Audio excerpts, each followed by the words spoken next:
Hello students, how are you all? I hope you all are fine. We have started a grammatical topic that is models and we have seen 2 videos of this topic already. And now today we are just going to study about the model में. आज हम जिसके बारे में बात करेंगे वो है मॉडल में का कैसे यूज़ किया जाता है, किस प्रकार से हम इनको यूज़ कर सकते हैं. इसके अलावा मे को हमने परमिशन के अंदर और पॉसिबिलिटीज़ के अंदर देख चुके थे कि किस प्रकार से वहाँ पे यूज़ किया जाता है. मे का जो पास्ट फॉर्म होता है वो माइट होता है. मे प्रेजेंट में और फ्यूचर में यूज़ किया जा सकता है, लेकिन पास्ट फॉर्म के रूप में इसके लिए क्या है, माइट है. अगर पास्ट में यूज़ करना है तो हम माइट का यूज़ करेंगे. लेट्स सी कुछ एग्जांपल्स हैं, उनके थ्रू हम इसको समझने की कोशिश करते हैं कि क्या है. देखो, फर्स्ट जो मे का यूज़ करेंगे, asking and giving permission. If we want to take a permission और want to give permission then we will use modal में. तो हम किसका यूज़ करेंगे, मे का. इसके अलावा अदर भी मॉडल्स हैं जिनका यूज़ परमिशन में किया जाता है, जैसे कि कैन है, कुड है, ठीक है, उसका हमने देख लिया था.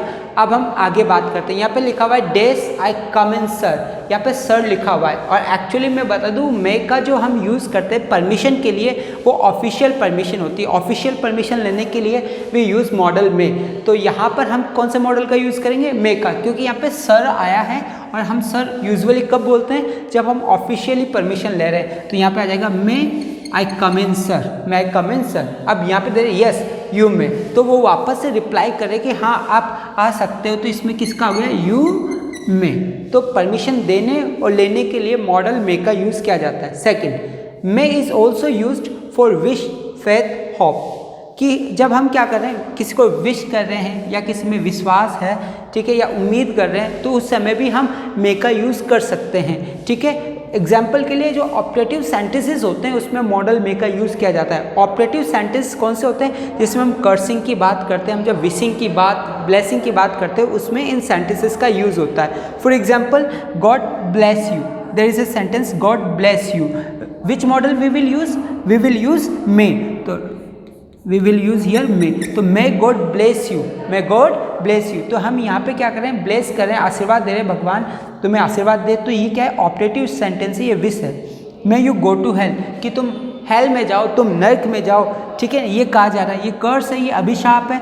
तो इसमें भी किसका यूज़ करेंगे, मे का, क्योंकि ये ऑपरेटिव सेंटेंस के अंदर आ रहा है. यू लिव लॉन्ग, ये विश है. जब ये विश है तो किसका यूज़ करेंगे, मे का. और एक और बात बताता हूँ मैं आपको, ऑपरेटिव सेंटेंस की खास बात क्या होती है कि लास्ट में हमको फुल स्टॉप या क्वेश्चन मार्क देखने को नहीं मिलता. लास्ट में हमको एक्सक्लेमेटरी साइन देखने को मिलता है. ओके, एक्सक्लेमेटरी साइन आता है और स्टार्टिंग में मे आता है. ऑपरेटिव सेंटेंस की खास बात ये होती है कि उसमें स्टार्टिंग में से होगी और लास्ट में एक्सक्लेमेटरी साइन आएगा. ओके, तो जब लास्ट में एक्सक्लेमेटरी साइन और स्टार्टिंग में ब्लैंक दे रखा हो तो दिस मीन कि यहाँ पे मे आ सकता है. इसके अलावा भी है मॉडल जहाँ पे हम यूज़ करेंगे.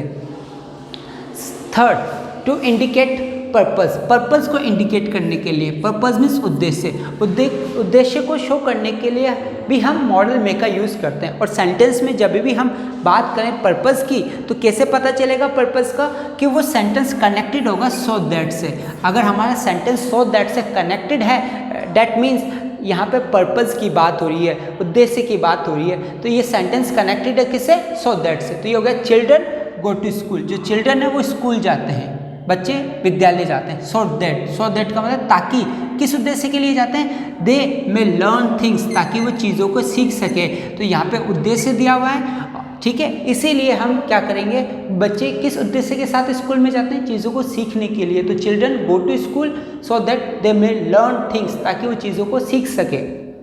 वी ईट सो दैट, फिर ये सेंटेंस भी कनेक्टेड है सो दैट से. सो दैट से कनेक्ट है, इसका मतलब हम पर्पस की बात कर रहे हैं. हम ईट करते हैं, हम खाते हैं, किस लिए खाते हैं, so that we can live, we may live, ताकि हम क्या कर सकें, लिव कर सके, जी सके, जीने के लिए हम खाते हैं. तो ध्यान रखना है कि जब सो दैट से कनेक्टेड है तो उसमें किसका यूज़ होगा, मॉडल मे का. अब माइट का देख लेते हैं, माइट किस प्रकार से है. तो मैंने बताया कि माइट जो है वो पास्ट फॉर्म होती है मे की. मे की जो पास्ट फॉर्म है वो माइट है. Example, she did hard work, she did hard work, उसने हार्ड वर्क किया, so that she might get good marks. अब देखो कनेक्टेड ये सो दैट से आपके माइंड में आएगा कि अभी सर ने ऊपर बताया जस्ट कि सो दैट आता है तो हम मे का यूज़ करते हैं, फिर यहाँ पे माइट क्यों आया? रीज़न ये है कि ये पास्ट फॉर्म लिखी हुई है डिड, और जब सेंटेंस पास्ट का हो तो प्रेजेंट का मॉडल उसमें नहीं आ सकता है, तो पास्ट का ही मॉडल उसमें यूज़ होगा। तो she did hard work so that she might get good marks, उसने हार्ड वर्क किया ताकि उसे अच्छे मार्क्स मिल सके।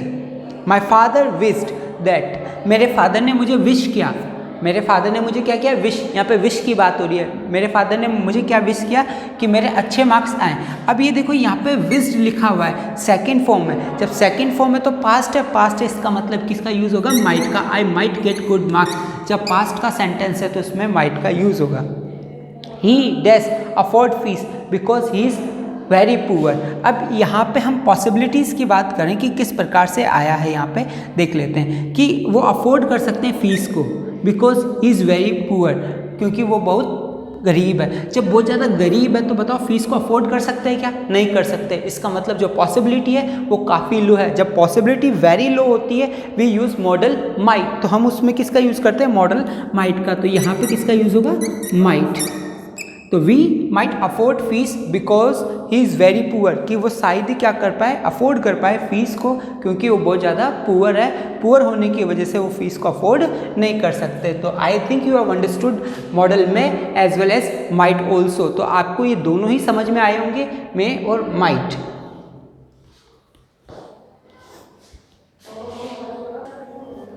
Yes, dear students, let's understand modal should also. Okay, and where it is used, कहाँ पे इसका यूज़ किया जाता है ये देख लेते हैं हम।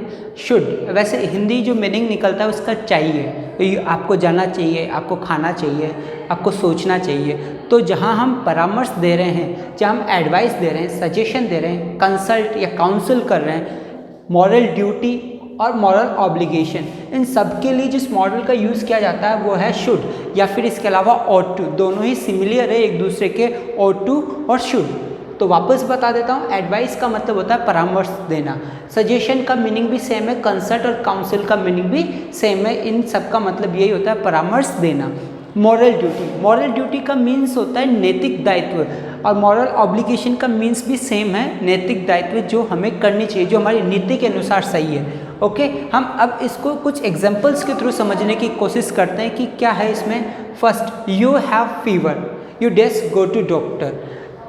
यू हैव फीवर, आपको क्या है? फीवर है। अब भाई आपको फीवर है तो डॉक्टर के पास जाना चाहिए, वो एडवाइस कर रहा है कि आपको बुखार है, आपको डॉक्टर को जाना चाहिए। तो इसमें किसका यूज़ आएगा? Should. You should go to doctor, कि आपको डॉक्टर के जाना चाहिए क्योंकि आपको बुखार है। और अब देखो आपने एडवाइस दे दी, जाना या ना जाना उसके हाथ में, ठीक है ना, तो उसको कहा जाता है एडवाइस। यहाँ पे कहा है वी डेस ओबे आर एल्डर्स। ओबे का मतलब पालन करना, किसकी? बड़ों की। बड़ों की आज्ञा मानना, बड़ों की आज्ञा मानना क्या है? नैतिक दायित्व है, हमारा नैतिक दायित्व है, मॉरल ड्यूटी। और जब मॉरल ड्यूटी की बात हो रही है सेंटेंस में तो हम उसमें किसका यूज़ करेंगे? शुड का। तो हमारा जो सेंटेंस होगा वो ये होगा, we should obey our elders, we should obey our elders.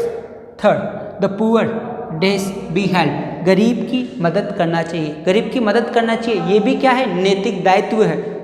नैतिक दायित्व नहीं, कंपलसरी थोड़ी है कि सभी गरीबों की मदद करते हैं या गरीब की मदद नहीं करेंगे तो इस प्रकार से कोई पनिशमेंट होगी, ऐसा कुछ नहीं है। तो इसका मतलब ये क्या है? यहाँ पे मॉरल ड्यूटी है, मॉरल ऑब्लिगेशन। और जब मॉरल ऑब्लिगेशन होती है तो हम उसमें किसका यूज़ करते हैं? शुड का। The poor should be help, कि गरीबों की मदद की जानी चाहिए, तो poor should be helped. Third, Ankit suggested me, Ankit ने सजेस्ट किया। इसमें तो डायरेक्ट ही आ गया कि किसने सजेस्ट किया? अंकित ने मुझे सजेस्ट किया, किसके लिए? क्रिकेट प्ले करने के लिए, कि आइए हम क्रिकेट खेलते हैं। तो यहाँ पे सजेस्ट आ गया, तो इसमें किसका यूज़ करेंगे? शुड का।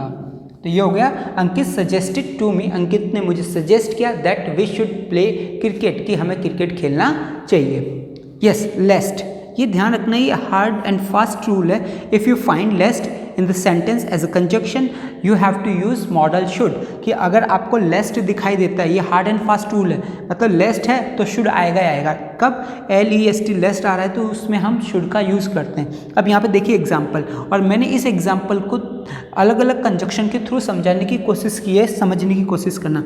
वर्क हार्ड लेस्ट यू फेल, कि क्या कह रहे हैं यहाँ पे? वर्क हार्ड, कठिन परिश्रम करो, लेस्ट, लेस्ट का मतलब कहीं तुम फेल ना हो जाओ, तो इसमें किसका यूज़ होगा, शुड का। शुड का यूज़ होने का सबसे बड़ा रीज़न क्या है, लेस्ट, यहाँ पे लेस्ट आया इसलिए इसमें शुड होगा।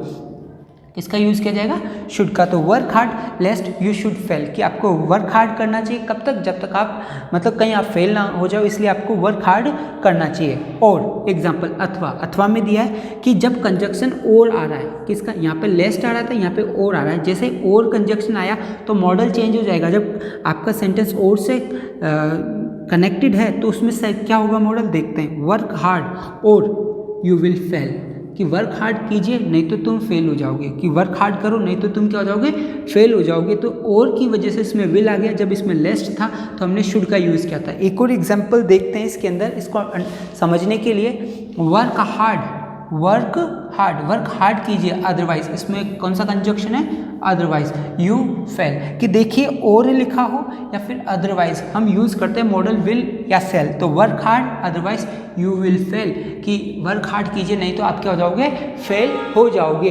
तो सीधा सा मीनिंग है, जो शुड का जो हम यूज़ करते हैं वो किस लिए यूज़ करते हैं, एडवाइस के लिए, सजेशन के लिए, कंसल्ट के लिए, काउंसिल के लिए, मॉरल ड्यूटी, मॉरल ऑब्लिगेशन के लिए, ये फर्स्ट थिंग। और एक जो हमारे दिमाग में, माइंड में बैठ रखी है कि शुड जो है वो सेल का पास्ट है, ये सेल का पास्ट नहीं है, ठीक है, ये अपने आप में अलग मीनिंग रखता है। तो शुड एडवाइस के लिए यूज़ होता है, सजेशन के लिए यूज़ होता है, consult, council, moral duty, moral obligation. और जब आपको लेस्ट दिखाई दे सेंटेंस में, उसमें भी हम शुड का यूज़ करेंगे। अगर लेस्ट की जगह और या अदरवाइज हो तो फिर वहाँ पे मॉडल विल और शैल का यूज़ होगा। I think you have understood this. Okay, good bye.